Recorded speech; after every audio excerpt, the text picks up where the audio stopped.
Hello everyone, एक बार फिर से आपका इंग्लिश की इस कैप्सूल सीरीज क्लास में वेलकम। आज का अपना दूसरा चैप्टर है, पोइम हम कर रहे हैं। कल आपने फर्स्ट पोइम देखी थी जिसमें कमला दास माय मदर एट 66 हमने कंप्लीट उसे पढ़ा था। उसका सारांश हमने समरी पढ़ी थी, फिर उसके क्वेश्चन आंसर्स देखे थे। उसी तरीके से आज अपनी पोइम है कीपिंग क्वाइट, जिसके पोइट हैं पैब्लो नेरूडा। इसमें भी हम क्या करेंगे, समरी पढ़ेंगे और साथ ही साथ इसके जो अपना पैटर्न है, बोर्ड का ब्लूप्रिंट है, उस ब्लूप्रिंट के अकॉर्डिंग इसके क्वेश्चन आंसर्स हम करेंगे। इसकी रेफरेंस टू कॉन्टेक्स्ट एक एक्सप्लेनेशन भी अपन देखने वाले हैं इसी क्लास में। तो इस तरीके से ये हमारी कैप्सूल सीरीज है। एवरीडे आपको 7:30 बजे ये क्लास इंग्लिश की मिलेगी, शाम को 7:30 बजे। आइए स्टार्ट करते हैं।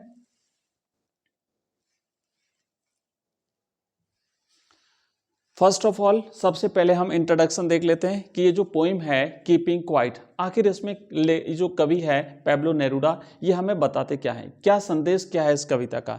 तो पहले तो आपको याद रखना है कि जो पोइट हैं, इस पोइम के जो पोइट हैं वो हैं पैब्लो नेरूडा। आपको याद रखना है, प्रत्येक पोइम का जो पोइट होता है उसको याद रखिएगा। तो पोइट है भाई पैब्लो नेरूडा।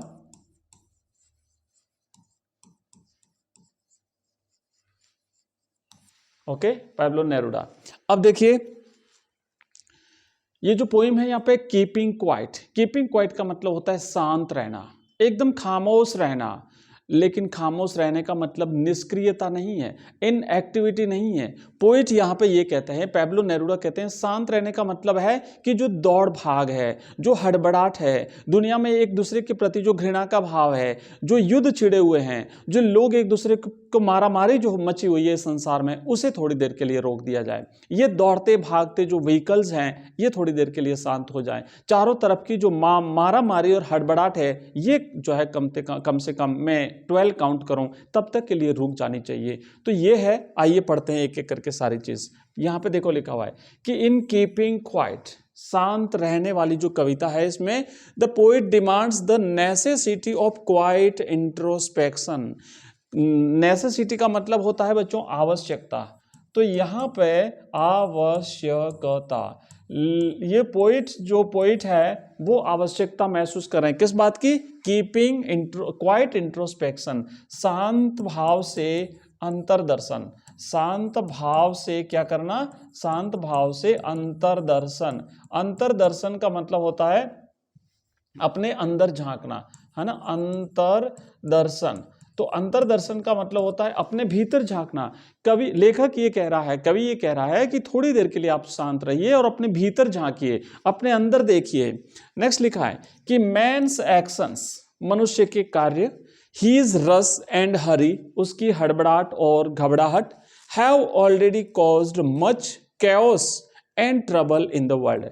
ये मनुष्य की भागदौड़, मनुष्य की हड़बड़ाहट, मनुष्य की घबराहट ने पहले ही दुनिया में बहुत सारा माहौल खराब कर दिया है, बहुत सारी अव्यवस्था पहले से ही जो है वो कर दी है। Now it is the time when we should take a pause. अब समय आ गया है कि हम थोड़ी देर के लिए रुकें, हम थोड़ी देर के लिए आराम करें। He should do self introspection, और उसे अपने भीतर झांकना है। सेल्फ इंट्रोस्पेक्शन का मतलब होता है आत्मदर्शन करना। Stillness doesn't mean total inactivity. फिर यह भी कहा है कि शांत रहने का मतलब आप पूरी तरह से निष्क्रिय होने से नहीं है। ऐसा नहीं है कि आप कुछ भी मत करो, नहीं। जैसे हम प्रकृति को देखते हैं, प्रकृति बिल्कुल शांत है, लेकिन फिर भी प्रकृति सब कुछ करती है। लगातार प्रकृति में जो है वो गतिविधि होती रहती है, परिवर्तन होता रहता है। Stillness and silence will help man in creating a feeling of mutual understanding among human beings. ये जो stillness है, ये जो खामोशी शांति है और ये जो साइलेंस है, ये क्या करेगी, ये मनुष्य में एक भाव क्रिएट करेगी, एक भाव जागृत करेगी। किस बात का, mutual understanding of human beings, कि मनुष्य आपस में एक दूसरे को समझे। इस प्रकार का भाव हमारे भीतर तब उत्पन्न होगा जब हम शांति से सोचेंगे, जब हम शांति से बैठेंगे, जब हम थोड़ी देर के लिए सब कुछ जो है वो एकदम बंद कर लेंगे और अपने भीतर झांकेंगे, तो हमारे मन में एक भाव पैदा होगा, आपस में एक दूसरे को समझना। नेक्स्ट, अब यहां पे देखिए keeping quiet for a second, एक सेकेंड के लिए आप रुकिए, एक सेकेंड के लिए आप शांत रहिए। क्या कह रहा है पोइट कि the poet wants us to keep still till he counts 12।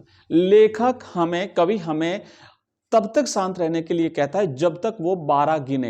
अब देखो 12 काउंट करने का मतलब क्या है, 12 ही क्यों कहा है, 10 क्यों नहीं कहा, 11 क्यों नहीं कहा। तो जैसे कि एक दिन में 12 घंटे होते हैं, या फिर जो है इस तरीके से समय को एक प्रकार से संदर्भित करने के लिए कहा है कि भाई आप थोड़ी देर के लिए, प्रश्न यहां से बनेगा कितनी देर के लिए, तो जब तक वो काउंट करे कितना, 12। तो जो है वो 12 काउंट करे तब तक हमें रुकना है। Let us not talk in any language on the earth, हमें इस पृथ्वी पर किसी भी भाषा में बात नहीं करनी है, मतलब कुछ भी नहीं बोलना है, कुछ भी हाथ पांव नहीं हिलाना है, कुछ भी हमें कोई गतिविधि नहीं करनी, हमें शांत भाव से बैठना है। He asked us to stop moving our arms so much for 1 second. आप थोड़ी देर के लिए क्या, 1 सेकेंड के लिए अपने हाथ पांव हिलाना भी बंद कर दीजिए, अपनी भुजाएं भी मत हिलाइए। इतना कवि हमें शांत रहने के लिए कहता है। नेक्स्ट पॉइंट है हमारा एन एक्सोटिक मोमेंट। अब ये जो पल होगा ना, ये एक अनोखा पल होगा।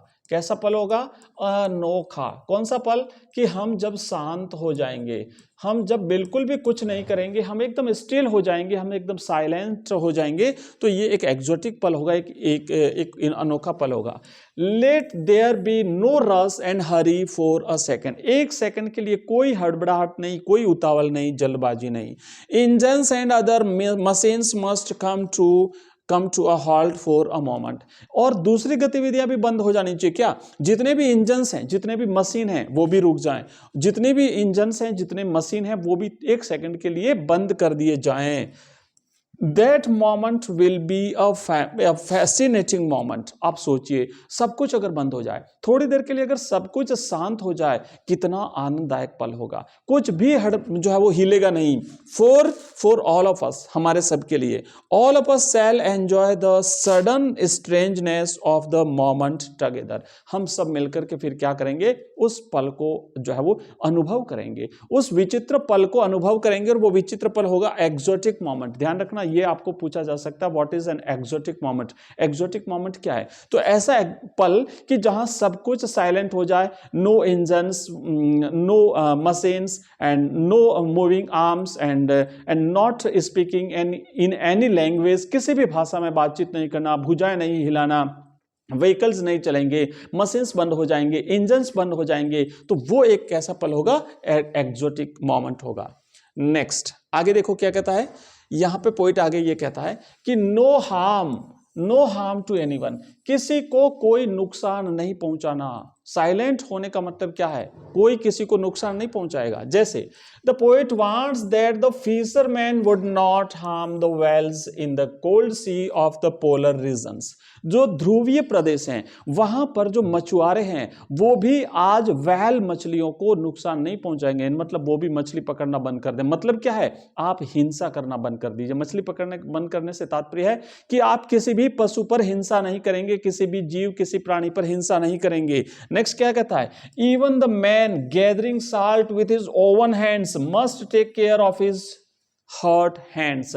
यहां तक कि जो आदमी जो नमक इकट्ठा करने का काम करते हैं समुद्रों में, समुद्र किनारे पर, वो भी थोड़ी देर के लिए रुक जाएं और वो भी क्या करें, अपने खुद के हाथों को ध्यान से देखें, उनकी केयर करें, उनकी देखभाल करें। रोज रोज नमक इकट्ठा करने से हाथ खराब हो जाते हैं, तो आज आप भी क्या करिए, अपने हाथों की थोड़ी देखभाल कर लीजिए, मतलब आप भी काम करना बंद कर दीजिए, आप भी शांत हो जाइए, हर चीज शांत हो जानी चाहिए। आगे क्या कहता है कवि कि no wars of any kind, किसी भी प्रकार का कोई युद्ध नहीं होना चाहिए पृथ्वी पर। देखो कितनी शांति होगी, सोचो अगर कोई युद्ध नहीं, कोई लड़ाई झगड़ा नहीं करे, कोई किसी से युद्ध नहीं करे, कोई देश आपस में किसी दूसरे देश को प्रताड़ित नहीं करे, और सब लोग अगर आपस में इस पृथ्वी पर मिल करके रहें, शांति से रहें, तो कितना खुशहाल पल होगा। यही कवि यहां पे कल्पना करता है। क्या कहता है, all kinds of wars should be stopped at once, एक ही पल में तुरंत जितने भी युद्ध हैं इस पृथ्वी पर हो रहे हैं सब रुक जाए, सब रोक दिए जाएं। The green wars against the environment, कौन कौन से युद्ध, देखो कुछ युद्धों का यहां पे कवि वर्णन कर रहा है। ये परीक्षा में पूछे जा सकते हैं कि कौन कौन से युद्धों की बात करिए कवि ने, तो पर्यावरण के प्रति जो ग्रीन वार्स चल रहे हैं, है ना, पर्यावरण के प्रति जो हम जैसे पेड़ पौधों को काटना, पेड़ पौधों को नुकसान पहुंचाना, वनस्पति को, वो रोक दिया जाए। Wars with poisonous gases and the use of firearms must be stopped just now. और विषैली जो गैसें हैं वो एक दूसरे के खिलाफ जैसे जो फैलाई जाती है उसको रोक दिया जाए, और जितने भी फायर आर्म्स हैं, जो गोला बारूद एक दूसरे के खिलाफ जो फेंका जाता है युद्ध में, जैसे आपने देखा होगा सीरिया और वहाँ पे जैसे कि रूस, रसिया और यूक्रेन, जैसे कि इजराइल और फिलिस्तीन, ये रोक दिया जाए, है ना, ये नहीं होना चाहिए। आगे क्या कहता है, in such wars the victory is meaningless. अगर आप इस प्रकार के युद्धों में एक दूसरे देश के खिलाफ युद्ध छड़ करके जीतते भी है ना, तो ये युद्ध आपके लिए निरर्थक है। As no survivors are left after the wars, क्योंकि जब युद्ध होंगे तो भाई बचेगा कौन, कोई बचेगा भी तो नहीं, तो उस युद्ध में विजय प्राप्त करने का मतलब ही क्या रहा। आगे क्या कहता है यहाँ पे poet, instead of fighting and winning Wars, लड़ाई झगड़ा करने और एक दूसरे के खिलाफ शस्त्र उठाने की बजाय they should come out in their best dresses, इससे बढ़िया है ना आप अच्छी अच्छी ड्रेस पहन करके बाहर आ जाइए, सब मिल करके आपस में जो है एक प्रकार से एक शांति भाव से वहां पे रहिएगा। And they must go out for a walk with their brothers under the सैडी tree, इससे बढ़िया है ना आप युद्ध लो, इससे बढ़िया ना कि आप अपने भाइयों के साथ में आइए, किसी घने छायादार पेड़ के नीचे बैठिए, बातें करिए। They must enjoy doing nothing, कुछ भी न करने का आनंद लीजिए ना, कुछ भी मत करिए, आनंद लीजिए ना जिंदगी का, यहां पे ये कह रहा है। नेक्स्ट देखो लिखा हुआ है कि स्टिलनेस नॉट टोटल इनएक्टिविटी, लेकिन पोइट कह रहा है मेरी बात का ध्यान देना कि मैं यहां पे आपको कह रहा हूं कि भाई शांत रहिए, इसका मतलब ये भी नहीं है कि आप कुछ भी नहीं करें, इसका मतलब नहीं है कि आप टोटल इनएक्टिव हो जाएं। The poet doesn't want us to confuse stillness with total inactivity, आप कंफ्यूज मत हो, ये पोएट यहां पे कह रहा है मेरा कुछ भी नहीं करने का तात्पर्य ये नहीं है कि आप टोटल इनएक्टिव हो जाएं, that would amount to death, ये तो मृत्यु के बराबर होगा अगर ऐसा हुआ। The poet has no association with death, यहां पे कवि का मृत्यु से कोई संबंध नहीं है। He should not always be on the move, आगे क्या कहता है कि for a while we should also take a rest, हमें थोड़ी देर के लिए खाली आराम करना है। Long silence can do us lot of good, एक लंबी शांति हमारे लिए बहुत भला कर सकती है। Man become sad when they fail to understand themselves, जब मनुष्य एक दूसरे को समझने में असफल हो जाता है तो बहुत बड़ा नुकसान होता है। They feel helpless when they threaten themselves with death, जब मृत्यु का भय दिखा करके हम अपने आप को मृत्यु की धमकी देते हैं तो ये हमारे लिए क्या होता है भाई, वो असहाय महसूस करता है। A long silence can soothe our feelings and helps in removing this sadness, एक लंबी शांति, एक लंबी साइलेंस जो है वो क्या करेगी, हमारी भावनाओं को शांत करने की कोशिश करेगी, और साथ ही साथ ये विभिन्न प्रकार की जो उदासी हैं, जो दुख हैं, उनको हटाने में हमारी मदद करेगी। नेक्स्ट, अर्थ रिमेन्स अलाइव, अब पृथ्वी क्या करती है भाई, पृथ्वी हमें कुछ भी करते हुए दिखाई नहीं देती है बट फिर भी जीवित है। क्या कहता है, again the poet reminds us that stillness doesn't mean total inactivity, we can learn a lesson from the earth, हम पृथ्वी से, इस प्रकृति से, इस नेचर से, इस अर्थ से एक पाठ सीख सकते हैं, एक शिक्षा ले सकते हैं। व्हेन एवरीथिंग सीम्स डेड, कि भाई देखो पृथ्वी पर हमें कुछ भी चलते हुए दिखाई नहीं देता है, पृथ्वी कभी चलते हुए, कभी हल्ला करते हुए, कभी शोरगुल करते हुए, कभी नाचते हुए, कभी कूदते हुए हमें दिखाई नहीं देती है, बट फिर भी पृथ्वी अपना सारा काम करती है। द अर्थ रिमेन्स अलाइव, पृथ्वी हमेशा जीवित रहती है, अपना हर काम करती है। The poet asks us to keep quiet till he counts 12, एक बार फिर से इस पोइम के एंड में पोइट हमें कहता है मैं जब तक 12 काउंट करूं तब तक आप शांत रहिए, कोई नहीं बोलेगा, कोई नहीं हिलेगा, बिल्कुल चुप, बिल्कुल शांत। अब देखिए ये हमारे कुछ क्वेश्चंस हैं, तो आप लोग यहाँ पे हम एक एक्सप्लेनेशन करते हैं, मैं आपको बता देता हूँ कि जैसे मान लीजिए एक एक्सप्लेनेशन आएगी आपके एग्जाम में कि explain the following stanza with reference to context, संदर्भ प्रसंग सहित व्याख्या करनी है। यहाँ पे देखो जैसे ये एक स्टेंजा दिया हुआ है कि now we will count to 12 and we will all keep still for once on the face of the earth let's not speak in any language, let's stop for 1 second and not move our arms so much, it would be an exotic moment, without rush, without engines, we would all be together in a sudden strangeness. कितनी अच्छी बात करिए।